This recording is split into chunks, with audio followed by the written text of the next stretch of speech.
She messaged me at 3 a.m. saying, "I'm at Jake's place. Come get me or it's over." I responded, "It's over then." Then I captured her location on a screenshot and forwarded it to Jake's pregnant wife.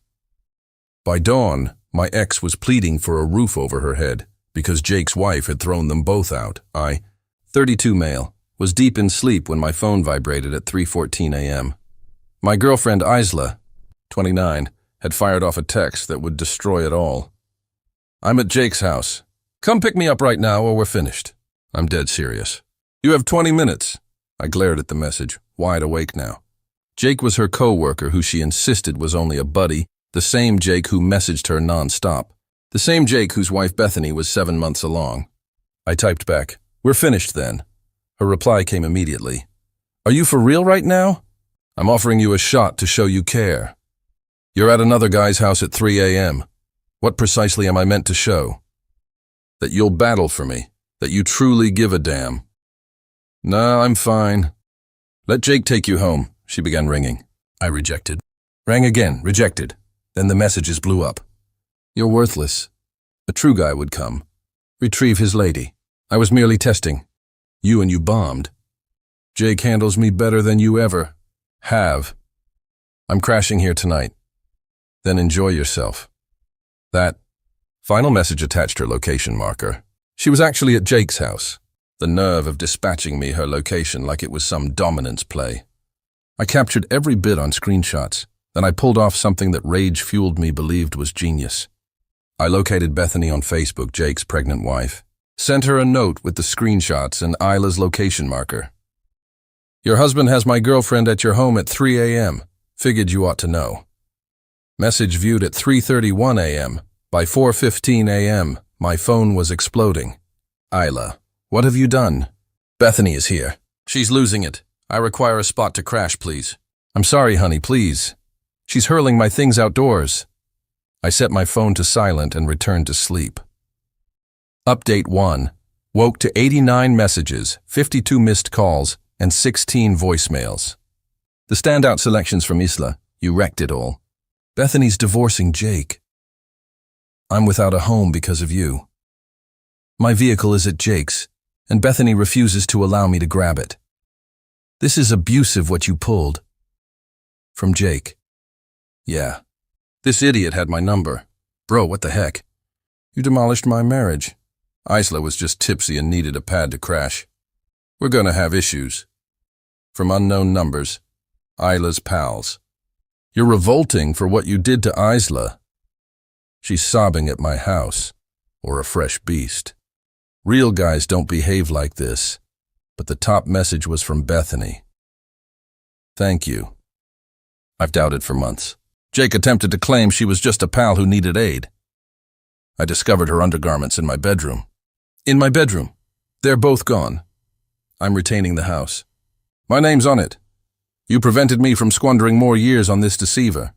Turns out Isla had been at Jake's since 11 p.m. They'd been boozing and yeah. Bethany arrived home early from her night shift. She's a nurse because she felt ill. Found them on the couch, not sleeping. Isla's belongings were literally tossed on Jake's lawn. Bethany swapped the locks by 8 a.m. Her sibling's a locksmith. Jake's outfits were in trash bags on the driveway. The drama escalated when I browsed Instagram. Isla had uploaded stories all evening. 11 p.m., her and Jake taking shots. Caption, work buddies who party together. 12 a.m., her in what was obviously Jake's shirt. Caption, borrowed attire feels unique. 1 a.m., a mirror selfie in Jake's bathroom. Caption, feeling myself tonight. 2 a.m., her on a couch with wine. Caption, Netflix and chill atmosphere. She erased them all by morning. But guess who captured them? This dude. Then came the fresh knock at my door. Isla with her mom, Diane. You must let her in, Diane began. She committed an error. No. Thanks. She resides here. No, she doesn't. She's never resided here. This is my apartment. She's been hanging here for 8 months as a visitor. Her name's not on the lease, Isla began weeping. Where am I supposed to go? Jake's house? Oh, wait, this isn't amusing. My stuff is locked in there. Your car. It's at Jake's. Better go retrieve it then. Bethany refuses to let me. Sounds like your issue. Diane went full entitled mode. I'll summon the cops. This is a lawful eviction. Please do. I'll demonstrate to them. She's not on the lease and never was. They departed after Diane realized I wasn't yielding, but not before Isla said, "You're going to regret this. Jake's gonna make you pay." Update 2. Jake made his play. This absolute moron arrived at my workplace with 2 of his buddies, Trevor and Manny. Asked the front desk to summon me down for an urgent family issue. I descended with my phone recording in my pocket.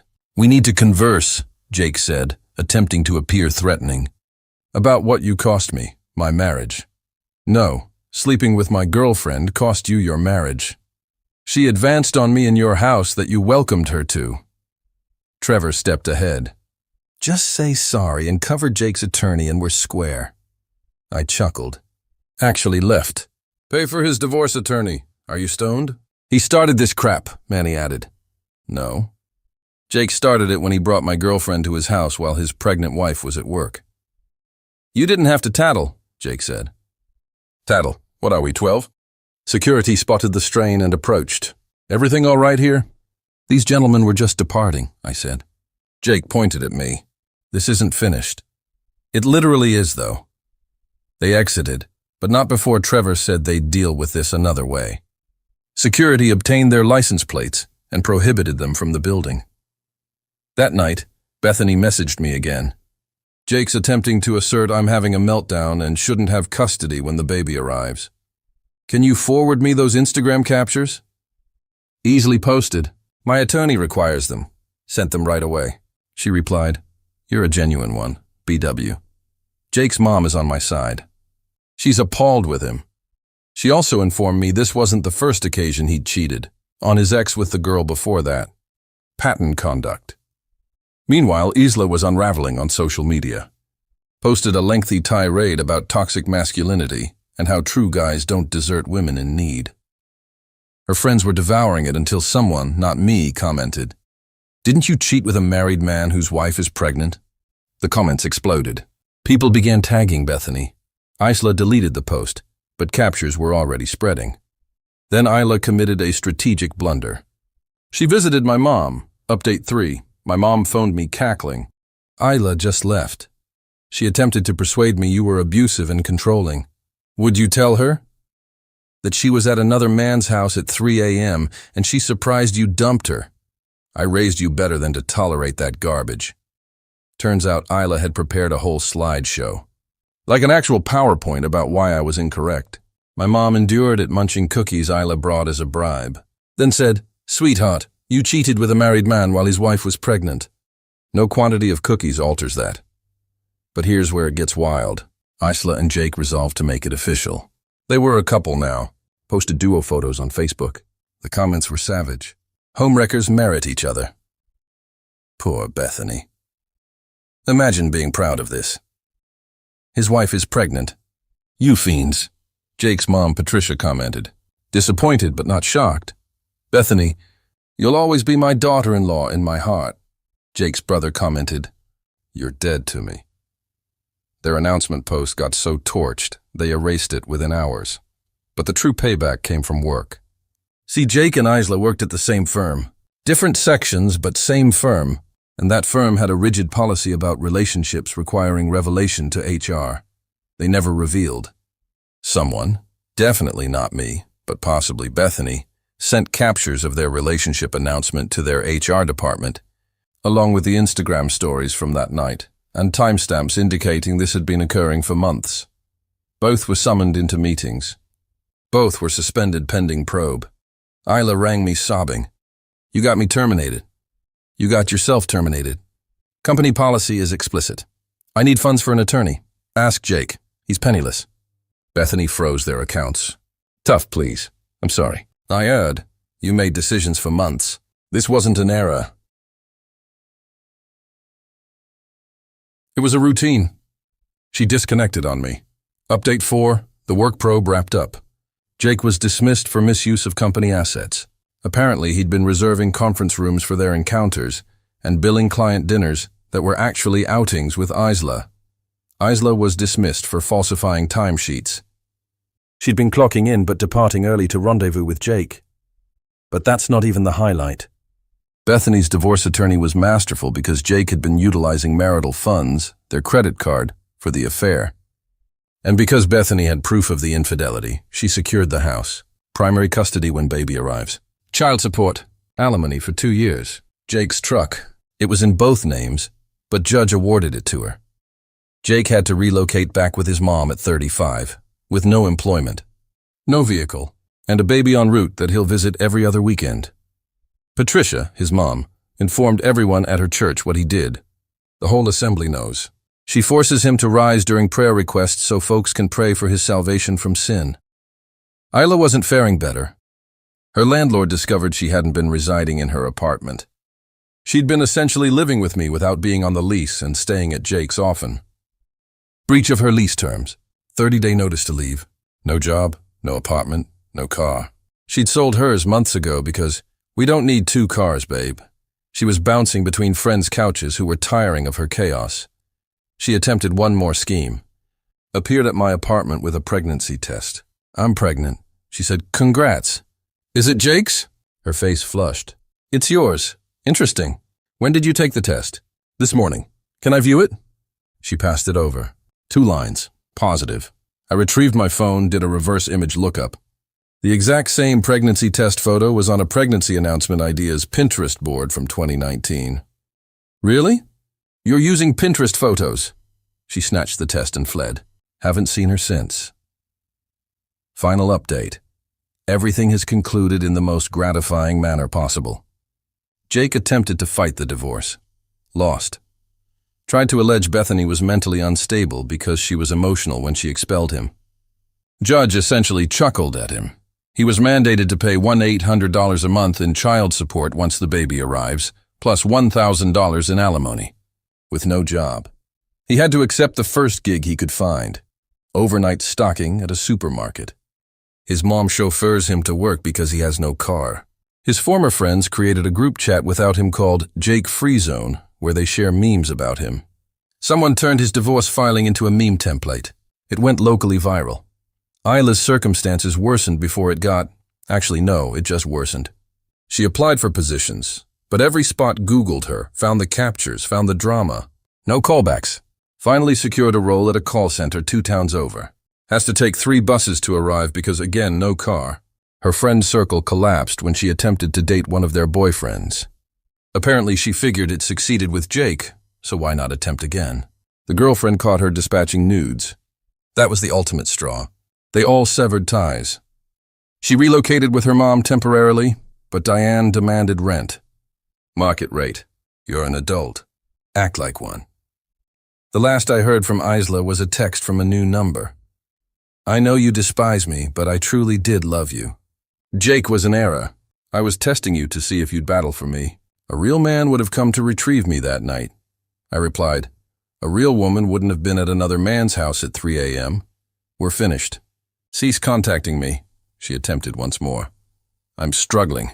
Can't you assist me just once for what we shared? What we shared was you cheating with a married man whose wife was pregnant.